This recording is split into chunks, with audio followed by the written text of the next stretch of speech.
we're going to go to the realm of the Fed and a battle that seems to be brewing, and it is being led by our hero, Senator Lummis. So Lummis wrote this op-ed in the Wall Street Journal where she said that basically what the Federal Reserve is doing right now is illegal in terms of playing this very political game when it comes to cryptocurrency access in relation to the traditional banking infrastructure. So some things that she mentioned, she says the Fed is violating the law by delaying the applications for the special purpose depository institutions that were set up in Wyoming to have a Fed master account. So there have been several of these approved, Avanti, Kraken. They both have special purpose depository institutes. These are 100% reserve institutes that are able to do all kinds of wonderful things in the crypto space, custody assets, like all kinds of things. And by all definitions in our legal books in America, they are considered banks. And so by this standard, they should be given a Fed master account. This basically gives them keys to the financial infrastructure in the United States. And apparently both of these institutions applied for a Fed master account over a year ago. And they applied at the Federal Reserve Bank of Kansas City. Apparently, over a year later, the Fed hasn't started processing these applications. This is actually a violation of the law. In 1994, Congress required the Fed to act on all applications within 1 year. Also, numerous federal courts have stated the Fed has a duty to give payment system access to all banks and credit unions conducting legal activities. The Fed itself has said that its payment services will be available to all depository institutes on an equitable basis in an atmosphere of competitive fairness. So Lummis is calling out the Fed in a very loud and vocal way, saying the Fed is not playing fairly. This has become a political issue. The fact that they are denying these crypto institutes access to these financial rails is a very political statement and is not fair at all. They're basically cutting out an entire industry from having access. So he's calling them out, and he's also calling out Powell and Brainard as the new nominees for Fed chair and vice chair.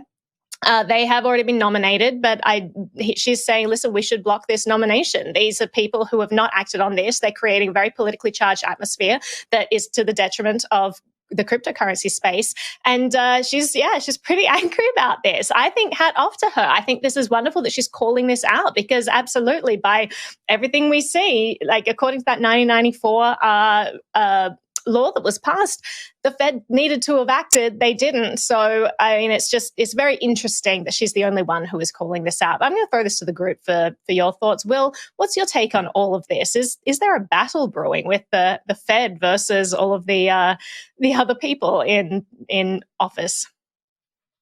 This isn't surprising to me. It's a government body, right? They're slowing everything. It takes me 3 trips to DMV to get a new license plate. So to get something like this rolled through, it's just going to take forever. I think on like the cryptocurrency level in Washington, D.C., I think we're only seeing the beginning of that battle. We saw, I think 2 weeks ago, former Secretary of State Hillary Clinton talking about how Bitcoin could be an opponent to the dollar reserve system. We've seen Jerome Powell talk about it, speaking before Congress.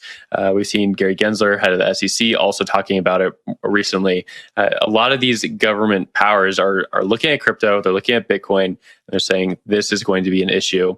And I don't see why that wouldn't extend to the banking level. If you have a institution that's purpose-built to hold custody and sell crypto, like these deposit institutions from Kraken, Avanti, and elsewhere, they're going to be politicized. They're going to be looked at with a scant eye and say, hey, do we really want this? And I think one way they can slow it down is just by not pushing the paperwork forward. I'm interested to see how this is kind of responded to. An op-ed from a senator in the Wall Street Journal. Most people are reading that, and there's going to be some pressure put on some people in the Biden administration to kind of get the ball rolling. I'm interested to see if there is any like legal action, or if there is any pressing from anyone in the Biden administration to get this going, or if they're just going to keep ignoring it. Zach, I'll throw it up to you. I'm going to toss straight to Naomi. I mean, she's ready. Naomi, go. She is ready. I will say that when Hillary Clinton mentioned that the US dollar might be put in danger because of cryptocurrency, that it might, destabilize sovereign fiat. I was like, that was the weirdest endorsement of Bitcoin I've ever heard, but okay. Totally. Great. Thank you for Thank the you endorsement. for acknowledging it. Like one thing I will say, and then I'll toss to you, Jen, is that this battle, it really does seem to be brewing between states that have deliberately pursued progressive policies when it comes to cryptocurrency and really great laws that are inviting to businesses and helpful for job creation, and unelected bureaucrats like those at the Fed, these people who are put into office and we actually don't get a direct say in any of this. So like states like Wyoming have put into place such great laws and the Fed is just like not acting on the way that they should. These special purpose depository institutes of Wyoming should be given access to the Fed. They should be given Fed master accounts. And so it is this very interesting battle that is brewing between these good laws for states for crypto and the Federal Reserve. We'll see which direction it goes. But Jen, I'll throw it to you.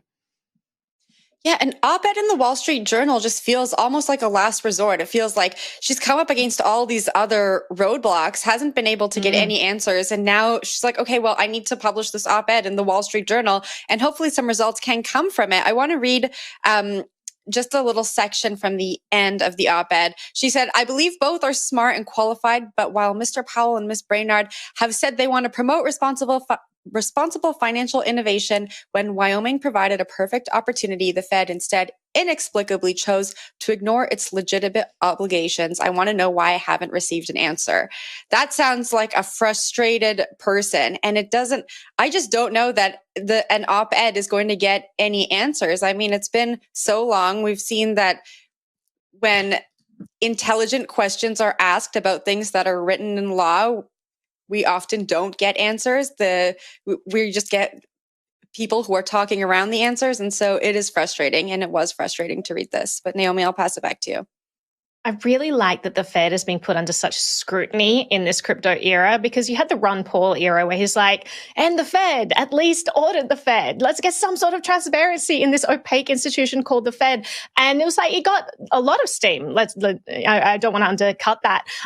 But that was from people who really believed in Ron Paul's message. Now we have like all of the crypto space, which is a kind of nonpartisan world, saying, actually, let's scrutinize the Fed. What are they doing? Why are they blocking this access? What's happening with inflation? Why are they not calling it transitory anymore? This is a little bit of a red flag. Like, it is interesting to see them put under this scrutiny, and I hope that it is a trend that will lead to more opacity in the way that they handle funds, because right now there are no audits. There's still no audit of the TARP bailouts of 2008, so we just don't know what's going on there. And I like that it's been put under the magnifying glass in a very public and vocal way.